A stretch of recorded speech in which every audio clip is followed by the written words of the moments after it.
কড়াইয়ের মধ্যে রেস্টুরেন্টের মতো চিকেন পিৎজা বাড়িতেও বানিয়ে ফেললাম, তাও আবার খুব কম সময়ের মধ্যে। রেসিপিটা কিভাবে বানিয়ে ফেললাম জানতে হলে স্কিপ না করে পুরো ভিডিওটা দেখার অনুরোধ থাকলো।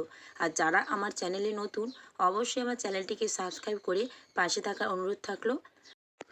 চিকেন পিৎজা বানানোর জন্য চিকেনটাকে দেখুন আমি এইভাবে ছোট ছোট করে টুকরো করে নিচ্ছি।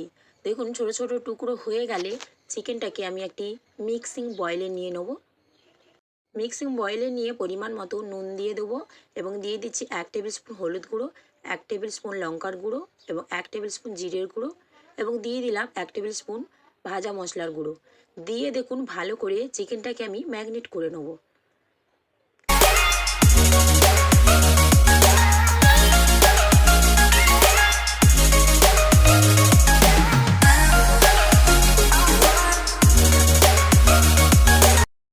সবার শেষে দিয়ে দেবো 1 টেবিল স্পুন সর্ষের তেল এবং দিয়ে দিলাম 1 টেবিল স্পুন ভিনিগার।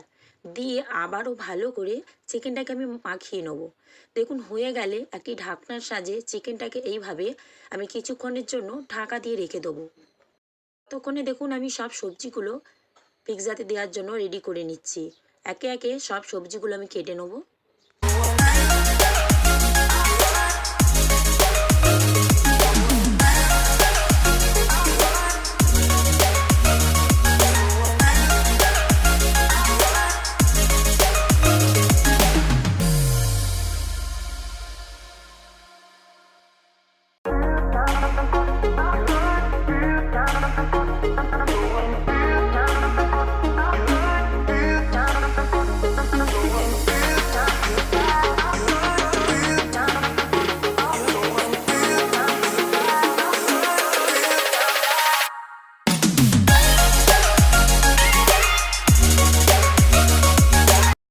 সবজিগুলো দেখুন সব কাটা হয়ে গেছে। এরপর আমি গ্যাসে কড়া বসিয়ে দিয়েছি এবং দিয়ে দিলাম কিছুটা পরিমাণে সর্ষের তেল। দিয়ে দেখুন চিকেনটাকে দিয়ে দেবো। দিয়ে ভালো করে চিকেনটাকে ফ্রাই করে নেবো।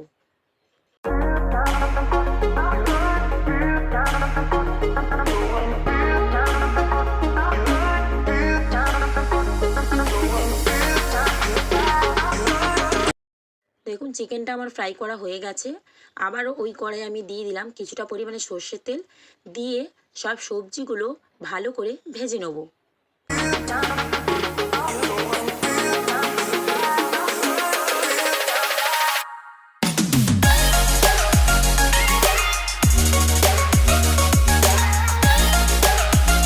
এরপর দেখুন ব্রেডের মধ্যে আমি দিয়ে দিলাম pizza sauce. 1 table spoon pizza sauce দিয়ে ভালো করে ব্রেডের মধ্যে আমি লাগিয়ে নেব। নিয়ে আবারও দিয়ে দেবো 1 টেবিল স্পুন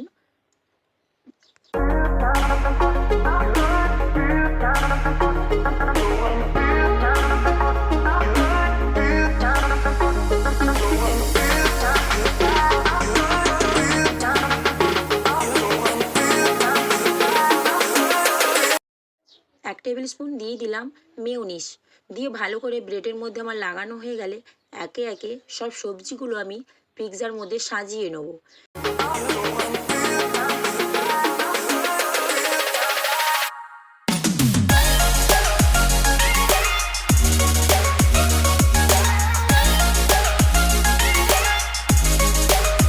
নিয়ে দেখুন সবার শেষে দিয়ে দিলাম চিকেনটা। দিয়ে এইভাবে একে একে সব পিৎজাগুলো আমি রেডি করে নিচ্ছি। সবার শেষে দিয়ে দিলাম দেখুন চিজটা।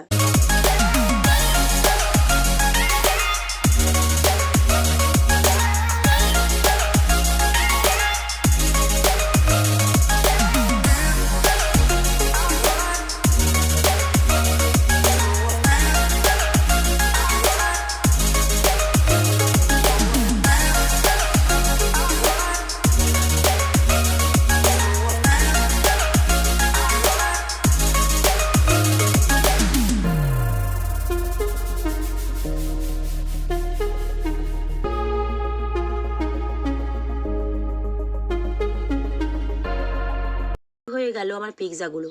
এরপর আমি উনুনে একটি কড়া বসিয়ে দিয়েছি এবং কিছুটা পরিমাণে লবণ দিয়ে দিলাম। দিয়ে দেখুন এই রকম একটা স্ট্যান্ড লাগিয়ে দিলাম। দিয়ে একটি অ্যালুমিনিয়ামের পাত্র নিয়ে নিয়েছি। নিয়ে ওর মধ্যে পিৎজাটা নিয়ে নেব। নিয়ে কড়াইয়ের মধ্যে দিয়ে দিলাম। মিডিয়াম আঁচ রেখে গ্যাস ঢাকা দিয়ে দিলাম। এইভাবে 20 থেকে 25 মিনিট রেখে দেবো। 25 মিনিট পর দেখুন ফিরে এলাম, পিৎজাটা দেখুন হয়ে গেছে। এরপর শুধু খাওয়ার পালা।